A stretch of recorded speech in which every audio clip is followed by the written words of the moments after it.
নমস্কাৰ বন্ধুসকল, স্বাগতম জনাইছোঁ সহাৰি হোম ইউটিউব চেনেলৰ অন্য এটি ভিডিঅ'লৈ। আৰু আজি এই ভিডিঅ'টোত আমি জানিম যে কেনেকৈ আপুনি নিজৰ ইমেইল এড্ৰেছটো সুৰক্ষিত কৰি ৰাখিব পাৰিব টেম্প মেইলৰ ব্যৱহাৰৰ যোগেদি। হয় বন্ধুসকল, আহক তেন্তে পলম নকৰি আজিৰ এই গুৰুত্বপূৰ্ণ ভিডিঅ'টো আমি আৰম্ভ কৰোঁ।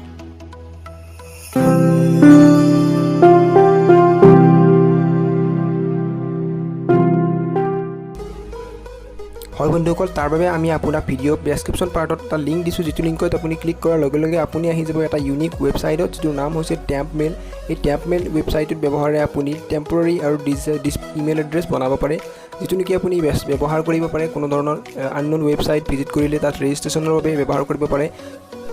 হয় বন্ধুসকল, আপুনি এই টেম্পৰাৰী আৰু ডিছপ'জেল ইমেইল এড্ৰেছটোৰ দ্বাৰা আপোনাৰ নিজৰ যিটো অৰিজিনেল ইমেইল এড্ৰেছ আছে সেইটো আপুনি সুৰক্ষিত কৰি ৰাখিব পাৰে। কাৰণ আপুনি যিকোনো আননোন ৱেবছাইটত যেতিয়া আপোনাৰ নিজৰ অৰিজিনেল ইমেইল এড্ৰেছটো দিব, তেতিয়া আপোনাৰ ইমেইল এড্ৰেছটোত বিভিন্ন ধৰণৰ আনৱান্টেড স্পাম ইমেইলছ আহি থাকিব পাৰে।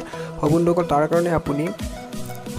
তাৰ কাৰণে আপুনি এই টেম্প মেইল নামৰ ৱেবছাইটটোত ভিজিট কৰিব পাৰে, যিটো নেকি ভিজিট কৰাৰ পিছত আপুনি পাব এটা টেম্পৰাৰী ইমেইল এড্ৰেছ, যিটো নেকি আপুনি ব্যৱহাৰ কৰিব পাৰিব কোনো ধৰণৰ আননোন ৱেবছাইটত ৰেজিষ্টাৰ কৰাৰ সময়ত। হয় বন্ধুসকল, এই টেম্পৰাৰী ইমেইল এড্ৰেছটোত আপোনাৰ এটা ইনবক্স আছে, যিটো ইনবক্সৰ জৰিয়তে আপুনি ৰিচিভ কৰিব সকলো ধৰণৰ ইমেইল, যিবোৰ আপুনি ভেৰিফিকেশ্যনৰ কাৰণে ব্যৱহাৰ কৰিব পাৰিব। কোনো ধৰণৰ OTP যদি আহে সেই OTPটো আপুনি তাত ৰিচিভ কৰিব। হয় বন্ধুসকল, এই টেম্পৰাৰী ইমেইল এড্ৰেছটো ব্যৱহাৰে আপুনি নিজৰ অৰিজিনেল ইমেইল এড্ৰেছটো সুৰক্ষিত কৰি ৰাখিব পাৰে, কাৰণ আজিকালি বিভিন্ন ধৰণৰ স্পাম ইমেইলছ আপোনাৰ আহি থাকিব পাৰে। গতিকে এই ইমেইলছৰ পৰা আপুনি সুৰক্ষিত হৈ থাকিব পাৰে। ইয়াত দেখিছে মই যেতিয়া ইনষ্টাগ্ৰামত লগ ইন কৰিছোঁ, ইয়াত ইনষ্টাগ্ৰামৰ ফালৰ পৰা এটা OTP আহিছে। এনেধৰণে আপোনাৰ OTPটো আহি যাব আপোনাৰ এই টেম্পৰাৰী এড্ৰেছৰ ইমেইল ইনবক্সত। এইধৰণে আপুনি নিজৰ ইমেইল এড্ৰেছটো সুৰক্ষিত কৰি ৰাখিব পাৰে টেম্প মেইলৰ ব্যৱহাৰৰ যোগেদি। হয় বন্ধুসকল, যদি টেম্প মেইলটো এতিয়ালৈ ব্যৱহাৰ কৰা নাই আপোনালোকে টেম্প মেইলটো ব্যৱহাৰ কৰিব পাৰে। টেম্প মেইলৰ বাবে এটা ৱেবছাইট আছে, যিটো নেকি ডেছক্ৰিপশ্যন পাৰ্টত আপোনাক মই লিংকটো দি দিছোঁ।